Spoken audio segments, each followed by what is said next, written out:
오늘 함께 은혜 받으실 말씀은 히브리서 8장 1절로 13절 말씀입니다. 신약성경 360면 전후에 있습니다. 히브리서 8장 1절로 13절 말씀입니다.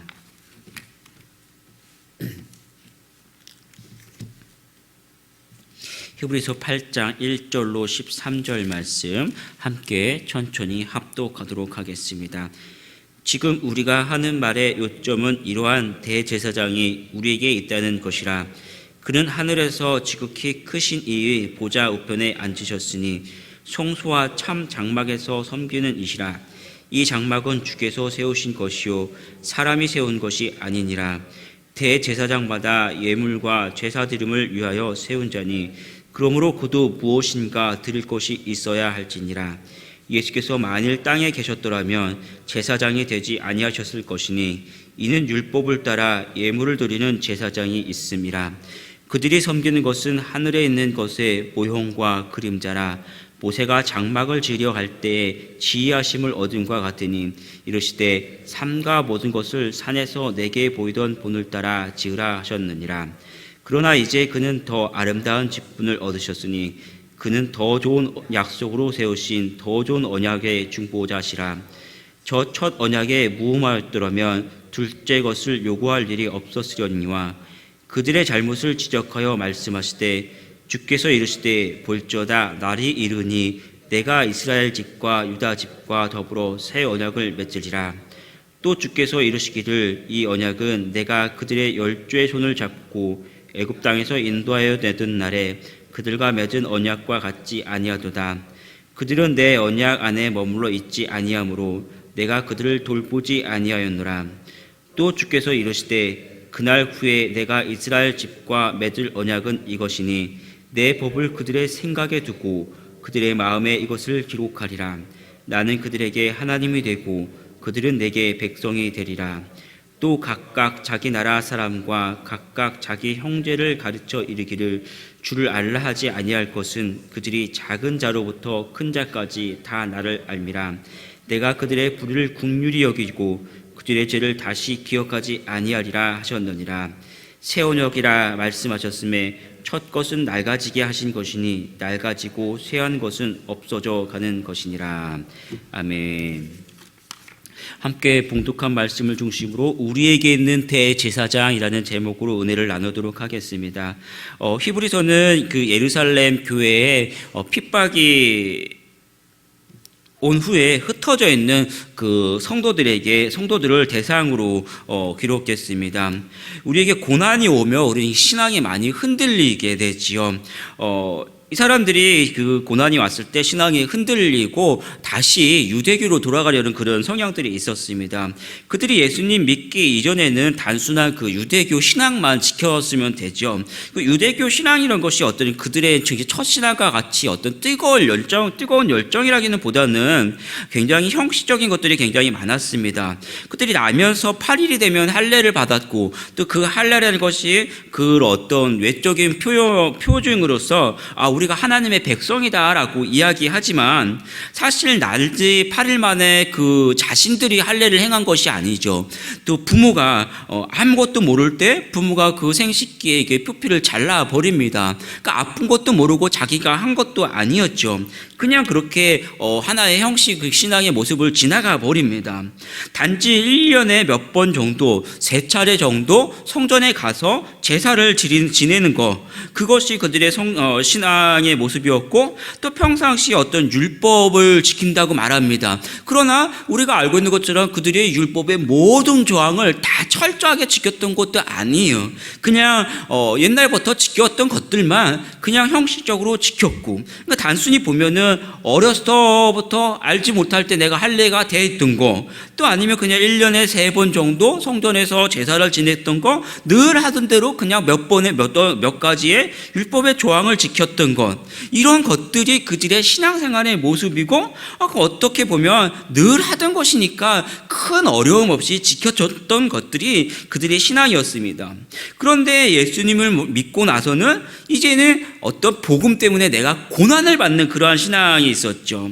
붙잡히면 죽고 그런 어떤 모습들을 보게 됩니다. 그러니 이 사람들이 생각할 때 굳이 이렇게까지 하면서 내가 예수님을 믿어야만 하는가? 다시 이전처럼 그냥 편하게 신앙생활 하던 대로 해도 되지 않느냐라고 하면서 유대교로 회귀하게 되는 것이죠.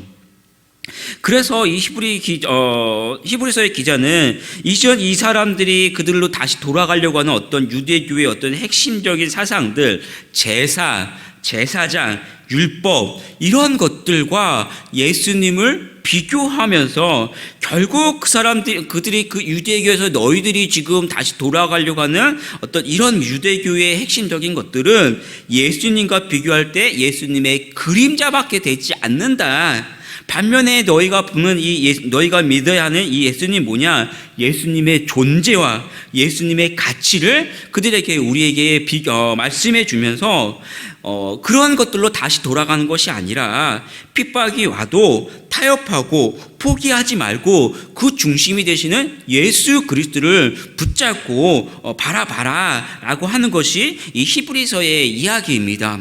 그것이 오늘까지 우리가 어제까지 읽었었던 히브리서 1장에서 7장까지의 그 핵심적인 내용이죠.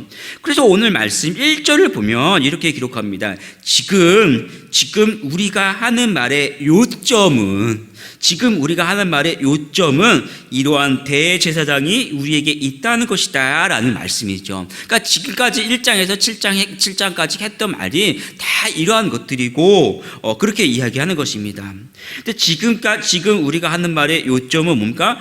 이러한 대제사장이 우리에게 있다는 것이다. 그래서 오늘 우리가 한번 생각해 보면, 그래서 우리에게 어쩌라는 것입니까? 이 말에 함축적인 말이 있다는 것이죠. 그래서 이러한 대제사장의 예수 그리스도를 우리가 믿기 때문에 그 환난 속에서, 어려움 속에서도 우리는 그 대제사장을 붙잡아라. 포기하고 타협하는 것이 아니라 그 환난 속에서 이 대제사장이신 예수님을 믿고 굳세게 살아남으라 라는 그 말을 우리에게 해주고 있는 것이죠. 고난이 오면 포기하고 적당히 타협하는 것이 아니라 전능하신 하나님의 아들 예수 그리스도께서 지금 바로 여러분과 함께 계시고 때문에 그 예수님을 붙잡고 여러분이 겪는 그 환난 속에서도 그 믿음을 굳게 붙잡으라는 것입니다. 우리 1절에서 4절 말씀을 다시 한번 읽어보겠습니다. 교독하겠습니다. 제가 먼저 보겠습니다. 지금 우리가 하는 말의 요점은 이러한 대제사장이 우리에게 있다는 것이라. 그는 하늘에서 지극히 크신 이의 보좌 우편에 앉으셨으니 성소와 참 장막에서 섬기는 이시라. 이 장막은 주께서 세우신 것이요 사람이 세운 것이 아니니라. 대제사장마다 예물과 제사 드림을 위하여 세운 자니 그러므로 그도 무엇인가 드릴 것이 있어야 할지니라. 예수께서 만일 땅에 계셨더라면 제사장이 되지 아니하셨을 것이니 이는 율법을 따라 예물을 드리는 제사장이 있음이라. 1절을 보면 그 예수님은 지금 하늘에서 지극히 크신 이의 보좌 우편에 앉으셨으니 하고 말씀하고 있습니다. 이 성경을 보면 가끔 하늘 보좌에 대해서 기록을 할 때가 있습니다. 물론 이 하늘 보좌는 당연히 하나님의 그 영광스러운 모습을 우리에게 보여주는데요. 이 하늘 보좌를 언급할 때 상황을 보면 대부분의 그 지독한 어떤 핍박과 이 고난으로 절망스러운 환경 속에 있을 때 우리에게 이 하늘 보좌에 대해서 언급해 주고 있습니다. 대표적인 것 중에 한 가지가 이사야 6장의 말씀인데, 이사야 6장을 보면 그때 그곳에서 이제 이사야 선지자가 소명받는, 하나님께 부르심을 받는 그 장면을 기록하고 있습니다. 근데 이사야 6장 1절을 보면 이렇게 기록합니다. 당시의 상황을 우시야 왕이 죽던 해 해, 우시야 왕이 죽던 해라고 기록을 합니다. 이 당시 우시야 왕은 남유다에서 어떻게 보면 어떤 굉장히 통치를 잘했던 그런 찬란한 문명이 있었던 그런 때입니다.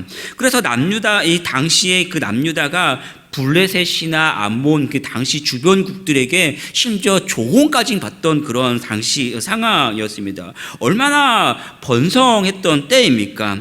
반면에 경제적이나 정치적으로 이렇게 번성했음에도 불구하고 반면 상반적으로 보면은 종교적으로 또 도덕적으로는 굉장히 극단적으로 치우쳤던 그런 그렇게 타락했던 때입니다.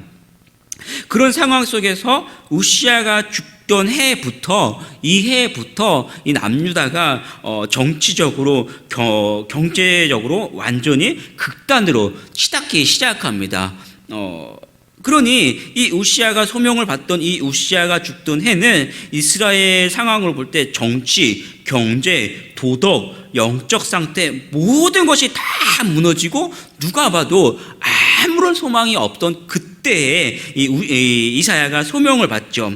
이사야가 소명을 받으면서 그렇게 이야기합니다. 이사야 6장 1절을 보면 이렇게 기록합니다. 우시야 왕이 죽던 해에 내가 본즉 주께서 높이 들린 보좌에 앉으셨는데 그의 옷자락은 성전에 가득하였고 수랍들이 모시고 섰는데 각기 6 날개가 있어 그 둘로는 자기의 얼굴을 가리었고 그 둘로는 자기의 발을 가리었고 그 둘로는 날며 서로 불러 이르되 거룩하다 거룩하다 거룩하다 만군의 여호와여 그의 영광이 온 땅에 충만하도다 하더라.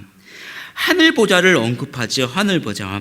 세상적인 인간적인 시각으로 세상을 바라볼 때는 절망으로 가득한 그때 하나님께서는 세상을 보여주신 것이 아니라 하늘 보좌를 보여주십니다.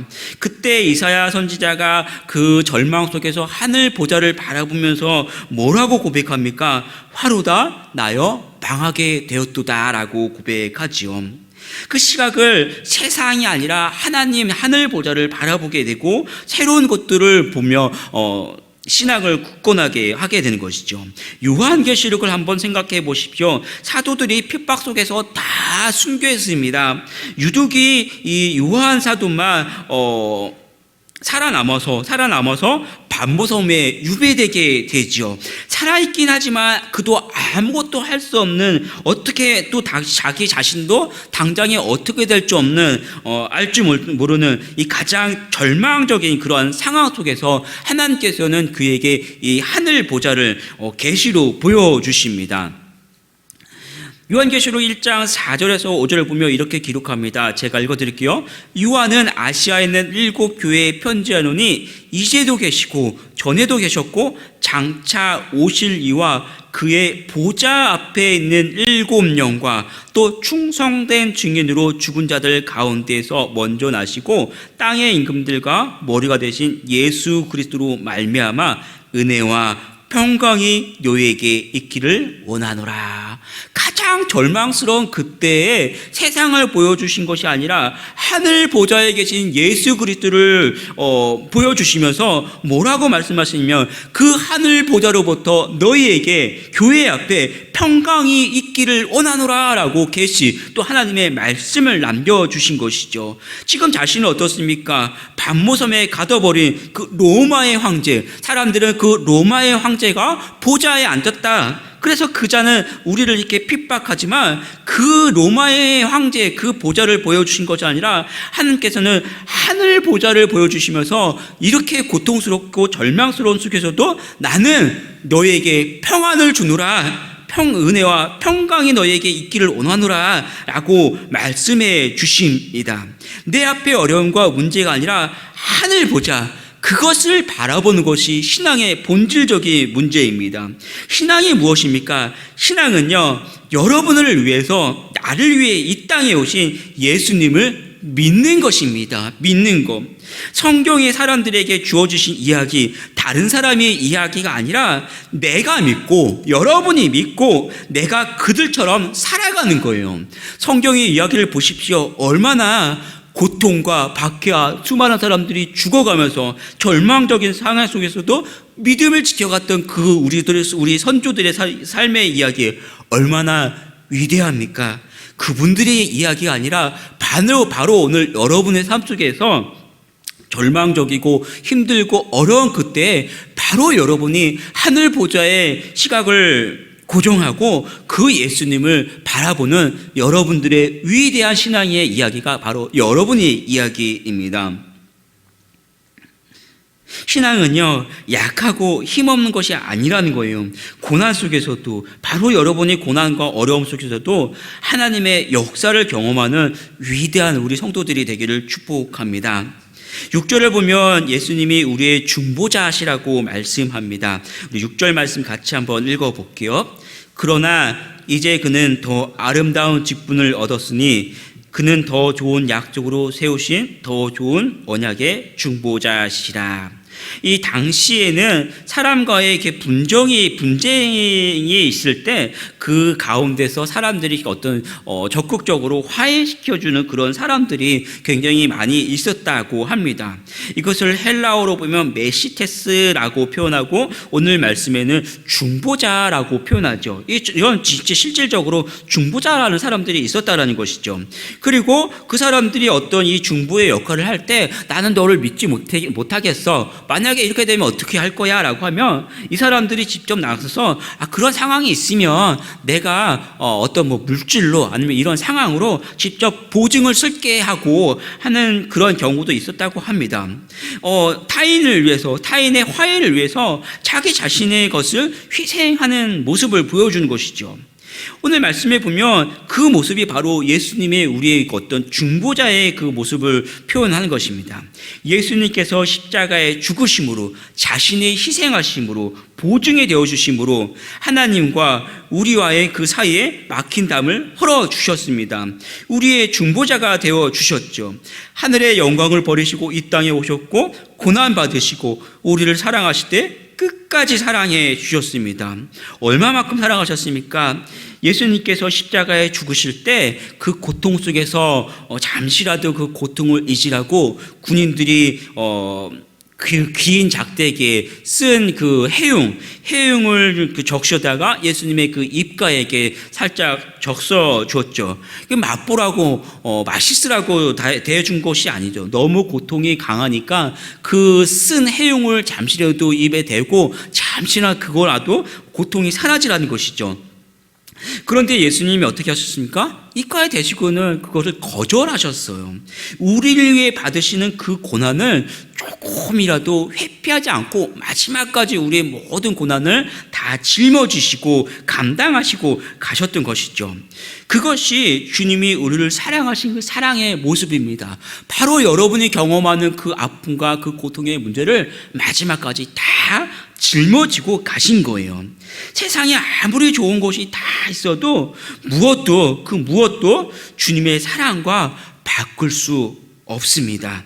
아무리 어려움이 와도 우리는 여러분을 사랑하신 그 주님을 끝까지 굳게 붙잡아야만 합니다.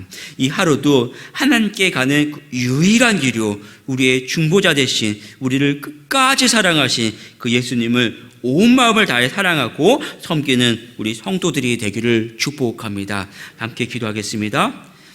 사랑과 은혜가 충만하신 하나님 아버지, 우리를 사랑하시되 끝까지 사랑하시며 우리를 하나님 앞으로 이끌어 주시고 우리 모든 것을 다 아시는 예수 그리스도의 그 모습을 우리가 다시 한번 기억합니다. 하나님, 오늘도 우리가 이 땅에서 살아갈 때 수없이 많은 아픔과 어려움과 환난과 모든 상황 속에 우리가 있다 하더라도 우리의 모든 것을 다 아시고 다 짊어지시고 우리에게 위대한 힘과 능력이 되어주신 그 예수 그리스도를 우리가 바라보고 끝까지 우리의 믿음을 지키고 하나님 앞에 하나님을 사랑하며 우리의 온 힘을 다해 하나님 앞에 충성스럽게 살아가는 저희들 이 하루가 되게 하여 주시옵소서. 그래서 이 세상 가운데 환난 속에서도 어려움 속에서도 우리의 신앙이 빛나고 높은 아름다운 그러한 모습을 보여주도록 주 하나님 앞에 나아갈 수 있도록 주께서 지키시고 인도하여 주시옵소서. 감사드리며 주 예수 그리스도의 이름으로 기도합니다. 아멘.